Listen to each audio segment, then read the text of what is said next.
jalan agak jemput nyanyi bangkit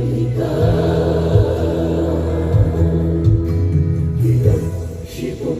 ikut senang di bawah payung rugi di malam hati setiap apa